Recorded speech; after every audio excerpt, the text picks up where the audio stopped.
Hello everyone. In today's class, we're going to discuss about Rolle's theorem.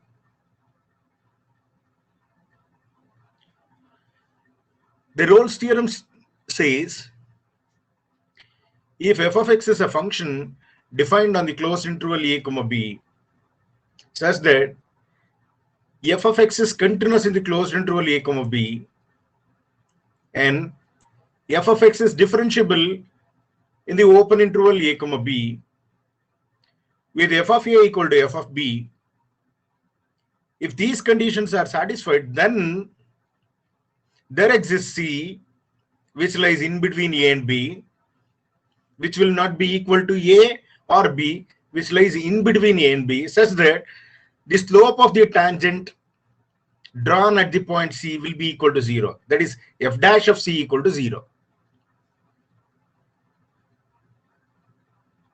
All right. So they are given f of x is a function defined on the closed interval a comma b. That means, see, suppose there are 2 points on x-axis, say a and b. This is a, this is b. Then for all the values starting from a to b, if you give this to x, then you'll get corresponding f of x. That means if you assume these as length, then f of x will be height, right? If your x is length, then f of x your height. So for each point starting from a to b, all your f of x exists and finite. That is what the meaning of defined. So that means your f of x takes one value at least, right? And it is finite for all those x starting from a to b. So if you give this is your x, then you'll get corresponding to that f of x. So like that, for all the values starting from a to b, you'll get corresponding f of x for x. Then further, your f of x is continuous in the closed interval a comma b. That means your function f of x has to be continuous at all the points starting from a to b. At all the points, limit as, you know the continuity definition, limit as x tends to, say for example, a, x tends to a, f of x exists, that is limit exists, and it will be equal to value of the function at that point. If this condition is satisfied, then we say our function f of x is continuous. So this condition has to be satisfied by all the points starting from a to b. If this condition holds at all the points, then we say it is continuous in the closed interval a comma b. Right? Then f of x is differentiable in the open interval a comma b. That means excluding at the end points, you have to get derivative for f of x. That means you can draw tangents. You can draw tangent. You can draw a unique tangent. In fact, you can draw a unique tangent at each point starting from a to b. And slope of that tangent exists and it is finite. That is what differentiable. That means you know the differentiability condition. So say for example at the point some c. So limit as, what is the condition for differentiability? Limit as, right, x tends to c, f of x minus f of c divided by f of x minus f of c divided by x minus c. That is your derivative of the function f of x at the point c. Right? This will exist. That is left hand derivative and right hand derivative exists, and both are equal, and that is your this formula. So this will be true for all the points from A afterwards and before B. So excluding A and B, at all the points in between this exists. Then the third condition is f of A equal to f of B. That means height at A and height at B are equal. So when you give x equal to A, you'll get f of A. When you give x equal to B, you'll get f of B. And they are saying these two are of same height. These two are of same height. If these conditions are satisfied, then there exists a point in between A and B. Let us say this is the point C. There exists at least one. There exists at least one C which belongs to A and B, such that the slope of the tangent drawn at that point to the curve will be equal to 0. That means if this is C, then corresponding to this you will get f of C height. Now you draw the tangent. This is your tangent. Now see, this tangent is parallel to x-axis. This tangent is parallel to x-axis. And you know that any two straight lines which are parallel will have same slope. So this straight line is parallel to x-axis. Therefore, this will have slope which is same as that of x-axis. What is the slope of x-axis with x-axis? Right? So here, the angle made by x-axis with x-axis is 0. The angle made by x-axis with x-axis is 0. Therefore, tan 0, which is a slope, tan 0 is 0. Therefore, slope of this x-axis is 0. Since these two are parallel, slope of this is also 0. So the meaning of this is if these conditions are satisfied, then exactly, right, or there exists at least one C which says slope of the tangent drawn to the curve will be equal to 0 or will be same as x-axis. Then is that saying there exists only one such point? No, need not be. For example, see this graph.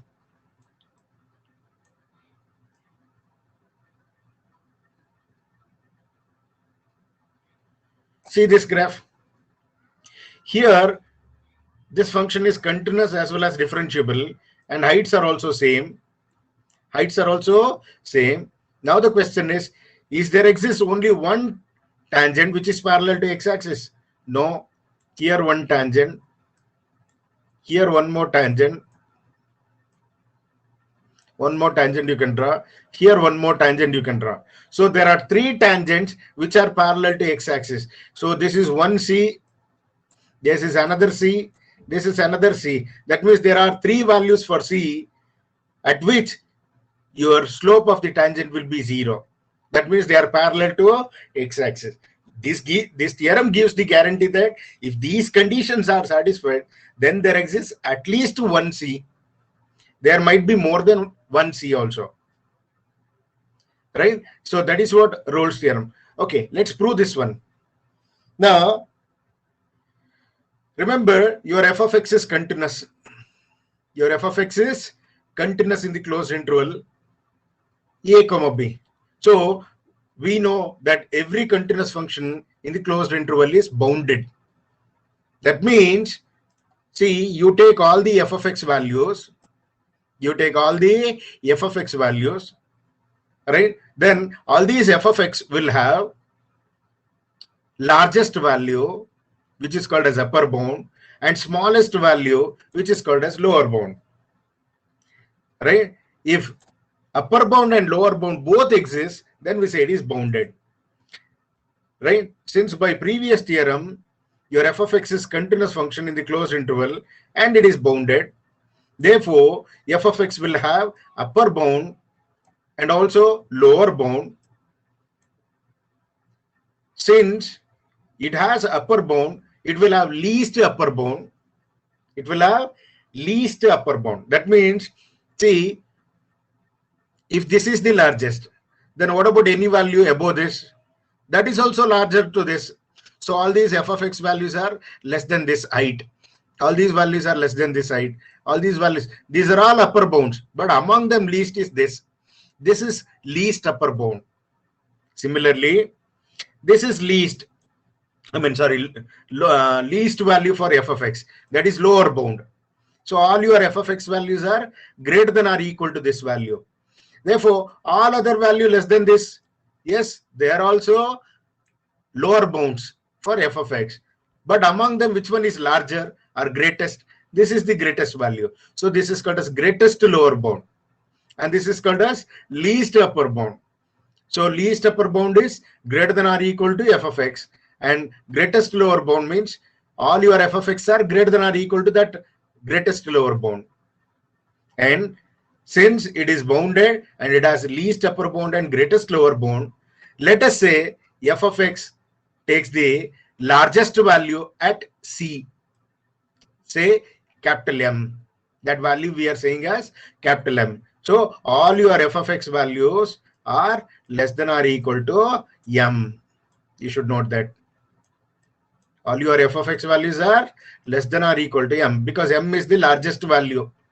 Then similarly, small m, which is nothing but f of d, right? Or your f of x takes greatest lower bound, your f of x takes least value at d. That means all your f of x are greater than or equal to small m. Greater than or equal to small m. But remember, these are also values of f of x only, because we are considering f of x in the closed interval. So these are also some height. Okay. Now, because m and m are two numbers, any two numbers are either equal or not equal. We are having two options. Either capital M is equal to small m, or capital M is not equal to m. For example, say, if we consider this is your function, this is our f of x, right? Now question is, suppose this is a and this is b. Say, what is the value of f of x at this point a? This is the height. What is the value of f of x at this point? This is the height. But at all the points, height is same. So largest value also same, smallest value is also same. Therefore, largest value and smallest value are same, means greatest lower bound is also same, least upper bound is also same. Therefore, they are equal. That is what this case is. M equal to M. Right? Otherwise, see here. Suppose your graph is like this. Now, least value is here. Height, least height is this. And largest height is this. So this is your least upper bound and this is your greatest lower bound. In this case, these two are not equal to each other. So there are two possibilities are there. Either a capital M equal to small m, or capital M is not equal to m. We'll prove this theorem for both the case. For both the case, there exists some point C in between A and B such that derivative will be 0 at that point. Now let us consider first case. M equal to m. You know that when m equal to m, height will be same. That means you will get a line parallel to x-axis. Your f of x will be a constant function. See, your height will be a constant function. So your height is constant at all the points for x. Therefore, constant function here f of x, which is parallel to x-axis. Therefore, when it is constant function, derivative will be 0. Derivative will be 0 at all the points. Therefore, there exists more than one point in between a and b at which derivative is 0. We have proved the theorem. Now let us go for next one. That is, when m is not equal to m. When m is not equal to m, right?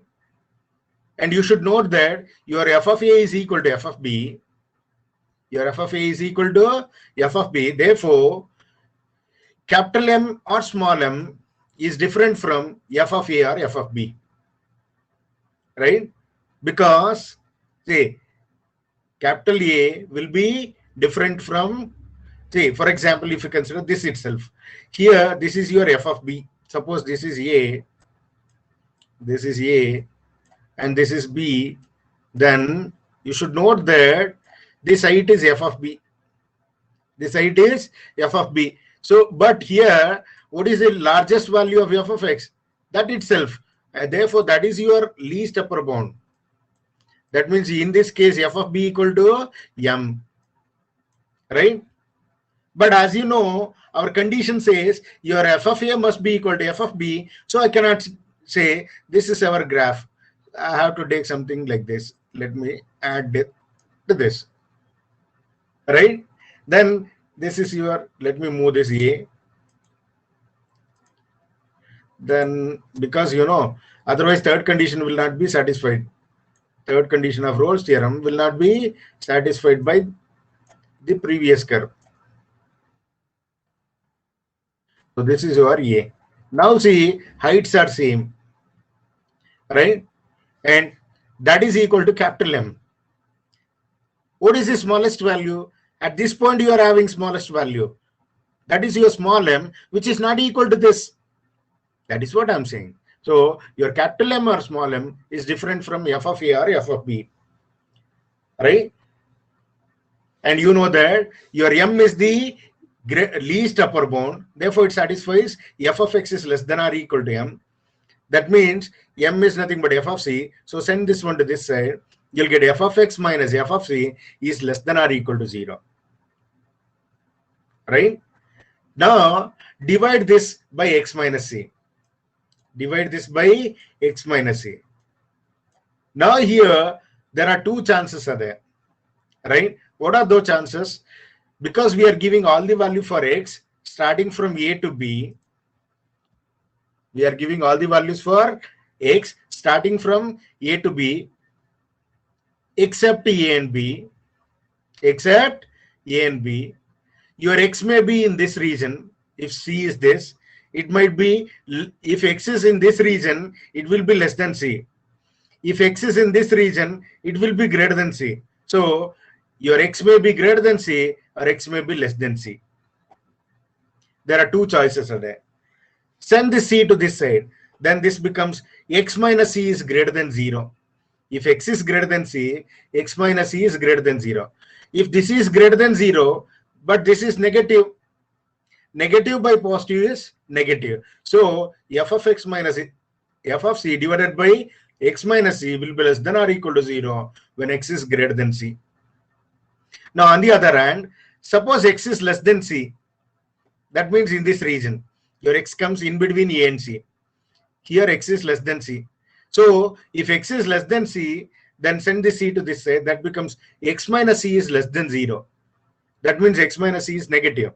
This is negative. This is negative. Negative by negative, positive. And also it might be 0 also depending on f of x minus f of c equal to 0. That means your f of x minus f of c divided by x minus c is greater than or equal to 0 depending on the choice of x. Now, take limit as x tends to c. Take limit as x tends to c. As x tends to c from left side, x tends to c, f of x minus f of c divided by x minus c, right? This is your left-hand limit. This is your left-hand derivative, in fact, left-hand derivative at the point c. And as x tends to c from right side, that is your right-hand derivative, r f dash of c, limit as x tends to c plus f of x minus f of c, right? And you know that your f of x minus f of c divided by x minus c is less than or equal to 0. So if you take limit for 0 also, no change in the answer. You'll get 0 only. Only limit is applicable for this, but this is nothing but your right-hand limit. And if you take limit for this x tends to c, limit of this is greater than or equal to limit of 0. Limit of 0 is 0. So limit as x tends to c minus f of x minus f x minus c is your L f dash of c, which is greater than or equal to 0. So what you are getting, we are getting r f dash of c, that is right-hand derivative is less than or equal to 0 and left-hand derivative is greater than or equal to 0. But you should note that your f of x is differentiable in the interval open interval a comma b. That means you take any point in between a and b. At all those points, your left-hand derivative exists, right hand derivative exists, and both are equal. That is what this is. That right? So at C also, because your C is a point in between A and B, at C also derivative exists, and left hand derivative and right hand derivative must be equal. But we know that our RF dash of C is less than or equal to 0, and LF dash of C is greater than or equal to 0. That means your RF dash of C has two values. I mean, it may be either equal to 0 or less than 0. Suppose RF dash of C is less than 0. Then what happens? If RF dash of C is less than 0, then LF dash of C, right? Because RF dash of C is less than 0, and you should note that because it is differentiable, your LF dash of C must be equal to RF dash of C. So since RF dash of C is less than 0, your LF dash of C must also be less than 0. But we know that LF dash of C takes the value greater than or equal to 0. This is not possible. Therefore, I cannot choose RF dash of C as less than 0. Then can we choose LF dash of C as greater than 0? If you choose LF dash of C as greater than 0, then since these two are equal, because it is differentiable at all the points in between A and B, so your RF dash of C must be greater than 0. But that is not possible, because either it is less than 0 or equal to 0. Therefore, this is also not possible. Then what is the only case that is we left out with?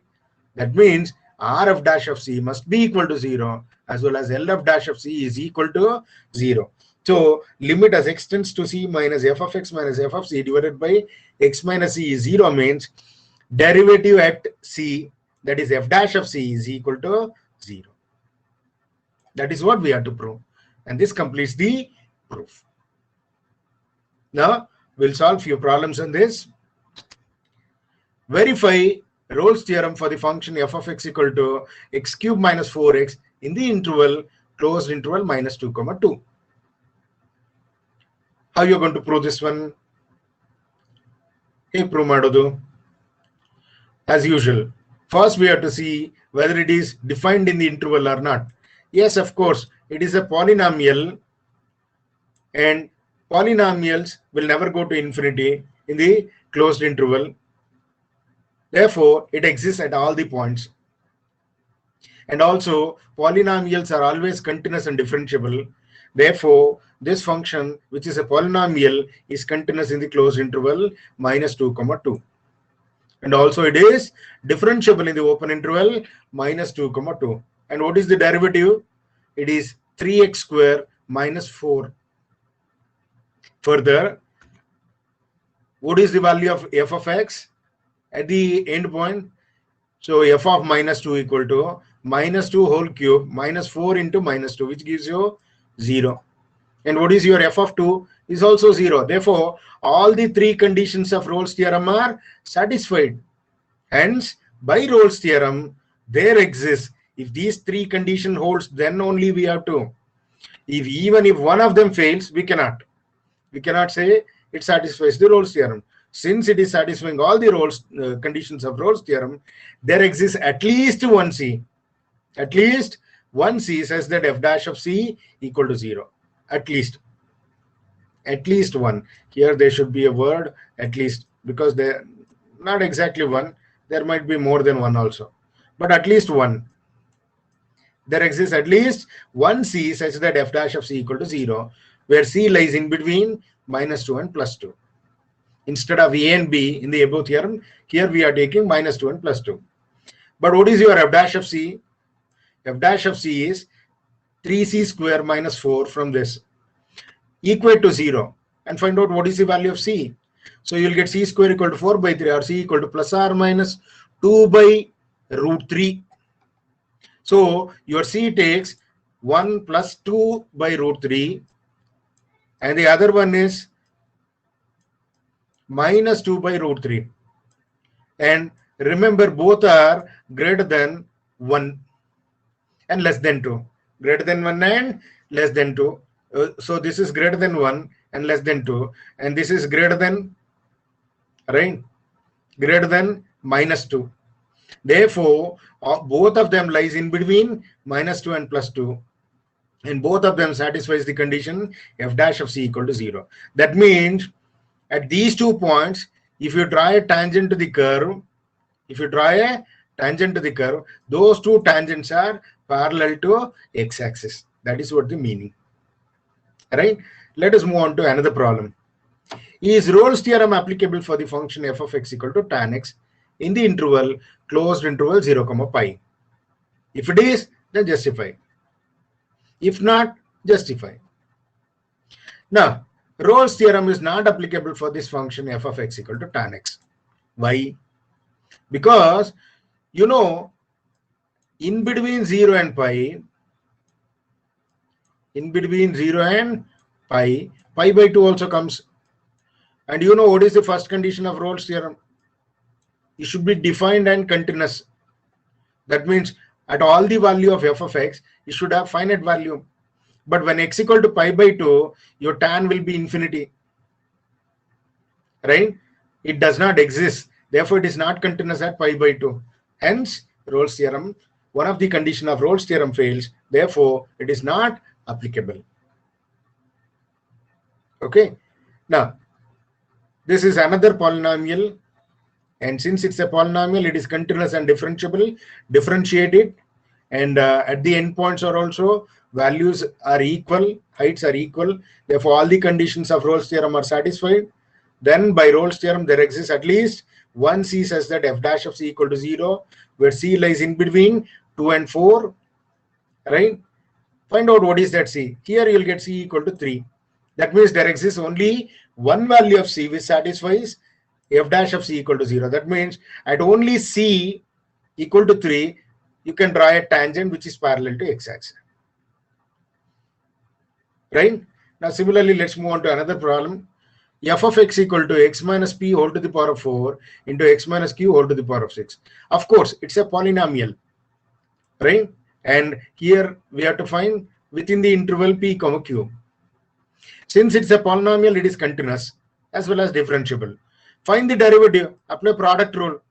Keep first, okay, let me keep second one as it is. What is the derivative of this? 4 into x minus p whole to the power of 3 multiplied by derivative of x is 1 plus.